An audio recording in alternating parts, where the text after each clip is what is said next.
सभी शिक्षक साथियों को नमस्कार। ये मिनिस्ट्री ऑफ एजुकेशन भारत सरकार के द्वारा यह एक कार्यक्रम जो 100 दिनों का रीडिंग कैंपेन अभियान चलाया गया है, जो पूरे भारत के सभी राज्यों में 1 जनवरी से प्रभावी हो चुका है। और ये 100 दिनों का जो रीडिंग कैंपेन अभियान है, इसकी रूपरेखा क्या है, कैसे कैसे इसको आपको लागू करना है, इसके लिए सभी राज्यों ने, राज्य की सरकारों ने, शिक्षा विभाग ने सभी जिला शिक्षा अधीक्षकों को सूचित कर दिया है कि किस प्रकार से इस योजना को सफल बनाना है, कौन कौन से क्रियाकलाप करने हैं, गतिविधियां क्या होगी और कौन कौन से प्रोग्राम किस प्रकार से बच्चों तक पहुंचाना है। इन तमाम बिंदुओं को चर्चा कर दी गई है पत्र के माध्यम से। उसके बाद भी हम आपको बारीकी से एक एक पॉइंट को बताने का प्रयास करेंगे कि आखिर किस प्रकार से आप भी अपने बच्चों तक पहुंच बना सकें। कोविड काल के इस सिचुएशन में भी आपको बच्चे तक पहुंच बनाना है और 100 दिनों का जो रीडिंग कैंपेन अभियान है, इसे आपको हर हाल में संचालित करना है। तो आइए हम देखते हैं कि आप अपने बच्चों से किस प्रकार से जुड़ पाएँ। आपको कुछ जो एक्टिविटी है और जो क्रियाकलाप है, उस सभी चीज़ों को आपको बताने का प्रयास करते हैं। तो बने रहिए वीडियो में। और देखिए, सबसे पहले आपको हम दिखाना चाहेंगे कि आपकी जो झारखंड की सरकार ने पत्र निर्गत किया है, वो उसमें कौन कौन सी बिंदुएं दिखाई गई है और किस प्रकार से आप उसे लागू कर पाएंगे। सबसे पहले तो मैं आपको बतला दूं कि ये जो 100 दिनों का रीडिंग कैंपेन अभियान है, ये मिनिस्ट्री ऑफ एजुकेशन भारत सरकार के द्वारा लॉन्च किया गया है। आपने देखा होगा कि आपके विद्यालय में अध्ययनरत छात्र जो जिस कक्षा में हैं, उस कक्षा से नीचे की पुस्तकों को पढ़ने में भी असमर्थ रह जाते हैं। तो वैसे बच्चों को ये रीडिंग के माध्यम से, पढ़ाने के माध्यम से, पुस्तकों के माध्यम से आप उन्हें अपने लेवल तक पहुंचा दें। विभिन्न प्रकार के कार्यक्रम आपके विद्यालय में भी चलाए जाते हैं, जैसे ज्ञान सेतु कार्यक्रम हो और भी कौन कौन से हैं, लेकिन फिर भी अब तक बच्चे वो लर्निंग आउटकम को नहीं प्राप्त कर पाए हैं जो उनको चाहिए था। तो उसी के देख रेख में, उसी के आलोक में भारत सरकार ने 100 दिनों का रीडिंग कैंपेन अभियान चलाया है, जो 14 सप्ताह तक अर्थात जनवरी से लेकर अप्रैल तक ये कार्यक्रम चलेगा। और प्रत्येक सप्ताह नए नए गतिविधियों को कराकर आप बच्चों को बेहतर तरीके से प्रभावी शिक्षण व्यवस्था दे पाएंगे। तो सबसे पहले आपको हम दिखला दें कि आपकी राज्य सरकार ने किस प्रकार के पत्र जारी किए हैं, और बहुत सारे बिंदुओं पर एक एक करके हम अभी बारीकी से चर्चा करेंगे, जिससे आपके सारे डाउट्स क्लियर हो जाएंगे और बच्चों तक आप पहुंच पाएंगे। तो इससे पहले हम आपको दिखाना चाहें कि आप कैसे ये जो सरकार आपकी जो है शिक्षा विभाग ने जो आपके लिए ये देखिए 100 दिवसीय रीडिंग कैंपेन के सतत एवं सघन आयोजन के संबंध में, अर्थात सतत मतलब लगातार और सघन ये इसका आयोजन करना है। इसमें कहीं कोई कमियां न रहे, क्योंकि ये राज्य का प्रोग्राम नहीं है, ये भारत सरकार का प्रोग्राम है और ये सभी राज्यों का ये दायित्व है कि इसका सफल क्रियान्वयन करे। तो ये आप देख रहे होंगे कि राज्य परियोजना निदेशक किरण कुमारी पासी का ये पत्र है, जो आपको 31 दिसंबर को ही आप तक पहुंचा दिया गया है, जिसका पत्रांक यहाँ आप देख पा रहे होंगे। तो इसके कुछ खास अंश जो है उसको हम आगे आपको बताएंगे। सबसे पहले इसे समझने का प्रयास करते हैं कि ये कार्यक्रम का रूपरेखा क्या है और इसे हम बच्चों तक कैसे पहुंचाएं।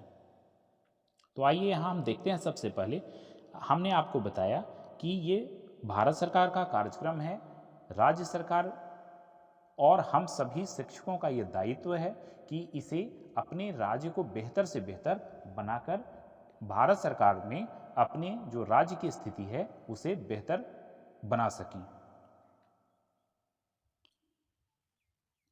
ये जो रीडिंग कैंपेन है, ये राष्ट्रव्यापी अभियान के तहत इसे लिया गया है, अर्थात एक अभियान है। ये पूरे राष्ट्र में, पूरे भारतवर्ष में ये चलाया जा रहा है। इस कैंपेन का एक नाम और भी दिया गया है, जिसका नाम है पढ़े भारत, अर्थात हमारा भारत अब पढ़ेगा और हम लोग आगे बढ़ेंगे, हमारा भारत विकसित होगा। तो पढ़े भारत के नाम से भी इसे जाना जा रहा है। इस अभियान को पढ़े भारत का भी नाम दिया गया है। ये जो कार्यक्रम है, इसका जो मुख्य उद्देश्य है इस कैंपेन का मुख्य उद्देश्य है बच्चों के लर्निंग आउटकम को बेहतर बनाना। इसका मुख्य उद्देश्य है बच्चों का जो लर्निंग आउटकम हो उसे कैसे डेवलप करें, किस प्रकार से बच्चे संप्रेषण कौशल को विकसित कर पाएँ। ये इस योजना का मुख्य अंश है, जो राष्ट्रीय शिक्षा नीति के तहत उसके माध्यम से दोनों का जुड़ाव, आपसी तालमेल बनाने के लिए ये राष्ट्रीय शिक्षा नीति जो लागू होने वाली है उस बच्चे उस स्तर तक पहुंच जाएं और दोनों में तालमेल आपसी बैठ जाए, इसलिए इस प्रकार के जो योजनाएं हैं वो कड़ी के माध्यम से जोड़ने का प्रयास किया जा रहा है। अर्थात ये जो प्रोग्राम है वो ministry of education government of India के द्वारा ये लॉन्च किया गया है, जो नेशन वाइड रीडिंग कैंपेन के नाम से जाना जा रहा है। अर्थात ये राष्ट्रव्यापी पठन अभियान है, बच्चों को पढ़ाना है, पुस्तकों से उन्हें जोड़कर रखना है। इस योजना के तहत आपके बच्चों को बाल वाटिका से कक्षा 8 तक के बच्चों को सम्मिलित किया गया है। अर्थात उन सभी बच्चों को आपको 3 समूह में विभक्त कर देना है। ग्रुप 1, ग्रुप 2 और ग्रुप 3 के माध्यम से बच्चों को ग्रुप वाइज डिवाइड कर देना है और उसी के अनुरूप एक्टिविटी करवाते हुए उन्हें पढ़ाने का प्रयास करना है। तो जो समूह 1 होगा वो बाल वाटिका से कक्षा 2 के छात्र एक प्रथम समूह में होंगे। बाल वाटिका से हमारा तात्पर्य है जो विद्यालय से पूर्व, अर्थात जो ये केजी क्लास के बच्चे हैं वो बच्चों को इसमें भी सम्मिलित किया गया है। तो बाल वाटिका आपने अभी जो दीक्षा के माध्यम से जो प्रशिक्षण ले रहे होंगे उसमें बाल वाटिका शब्द से आप परिचित अब तक कई बार हो चुके होंगे, तो इसमें विस्तृत जानकारी देने की आवश्यकता नहीं महसूस की जा रही। जो आपका दूसरा समूह होगा उसमें कक्षा 3 से 5 के छात्र होंगे, तो कक्षा 3 से 5 के छात्रों को इसमें सम्मिलित किया गया है और समूह 3 जो होंगे वो कक्षा 6 से 8 के बच्चों को सम्मिलित किया जाएगा। अर्थात आपके बाल वाटिका से लेकर कक्षा 8 तक के बच्चों को डिवाइड किया गया है, समूह में उन्हें बांटना है। इस प्रकार से समूह में विभक्त करके समूहवार एक्टिविटी आपको बच्चों को करवाना है। मैं यहाँ पर आप लोगों को बता दूं कि आप अपने बच्चों को बुक लवर बनाएं, मतलब बुक से उन्हें ऐसा जुड़ाव कर दें, ऐसा लगाव कर दें कि उसके बिना बच्चे मतलब बेचैन रहें। इस प्रकार ऐसे कई कहानियाँ की पुस्तकें, पिक्चर कार्ड्स इत्यादि से बच्चों को जो आपके पुस्तकालय में सुशोभित हैं आप बच्चों तक पहुँचाएँ। बच्चे निश्चित तौर पे उसका लाभ लेना सुनिश्चित करेंगे। तो बच्चों को बुक से जुड़ाव रखने के लिए आपको क्या करना होगा, बच्चों के सामने खुद आपको पढ़ना होगा। आप पढ़ेंगे तो निश्चित तौर पे बच्चे भी अध्ययन करेंगे।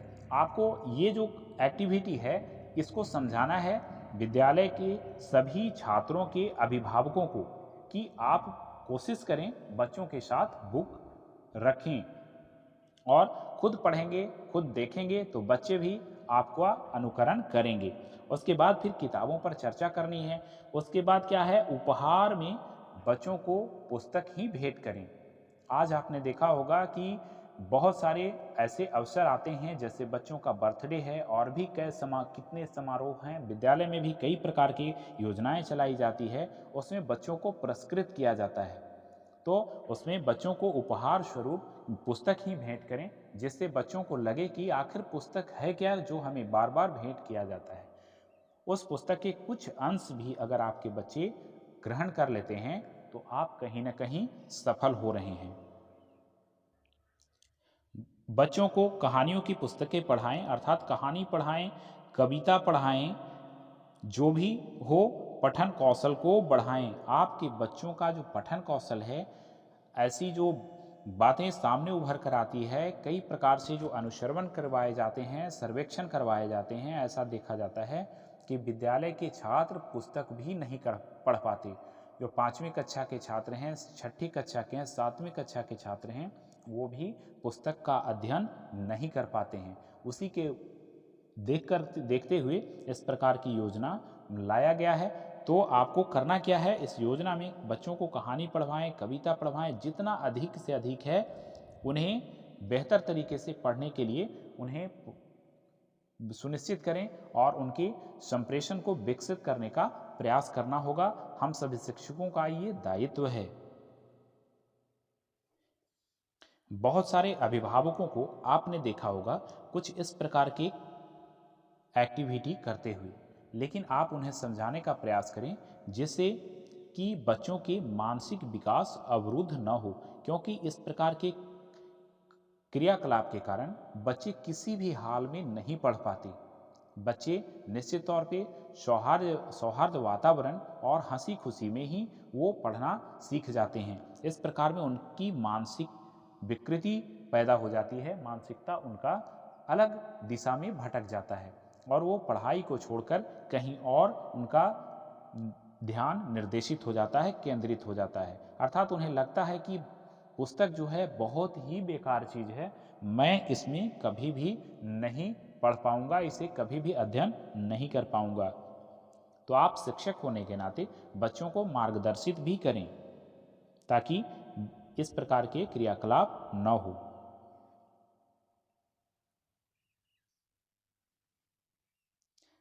शिक्षक साथियों, आप देख रहे होंगे कि जो अभी की स्थितियां हैं वो बच्चों का भटकाव अंग्रेजी स्कूल के तरफ होता चला जा रहा है। अर्थात गांव से लेकर शहरों तक के सभी बच्चों की, सभी अभिभावकों की ये इच्छा है कि उनके वे बच्चे अंग्रेजी स्कूल में पढ़ें और बेहतर शिक्षा लें। इसी के अनुकूल में बच्चे से लेकर अभिभावक भी अंग्रेजी स्कूल की ओर भटकते हैं और उनकी मातृभाषा जो होती है वो अलग होती है। तो कहीं न कहीं मातृभाषा और अंग्रेजी विषय से तत्काल जुड़ाव हो जाने के कारण बच्चों का जो लर्निंग आउटकम है वो सही से नहीं डेवलप कर पाता है।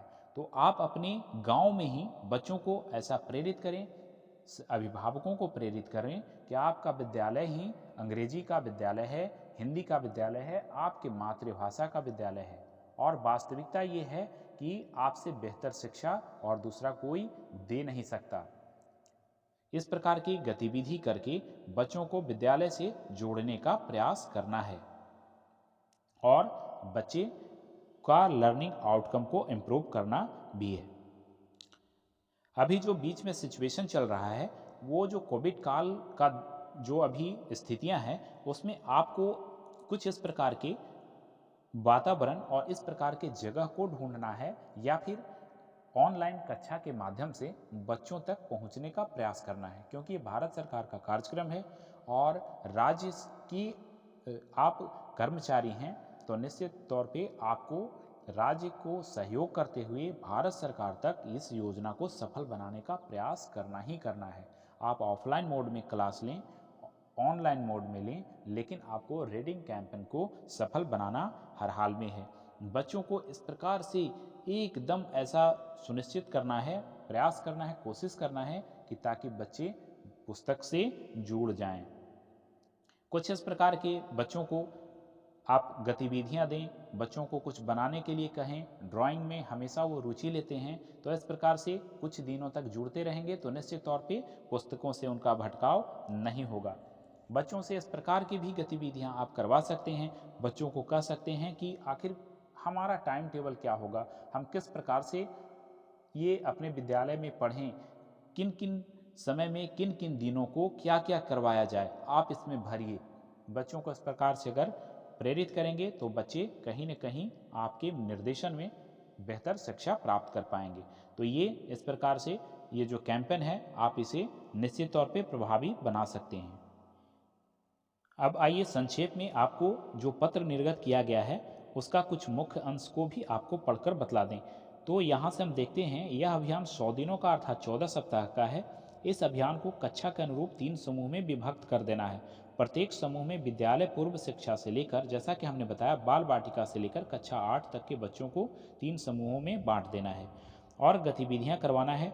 आगे देखिए, कक्षा 1 से 5 की विद्यालय वर्तमान में बंद हैं, अर्थात अभी तो फिलहाल ये जो पत्र आपके सामने है वो 31 दिसंबर को ही निर्गत किए गए हैं। उस समय कक्षा 6 से 8 के विद्यालय खुले थे, लेकिन अब पूरी तरह से बंद हो गए हैं।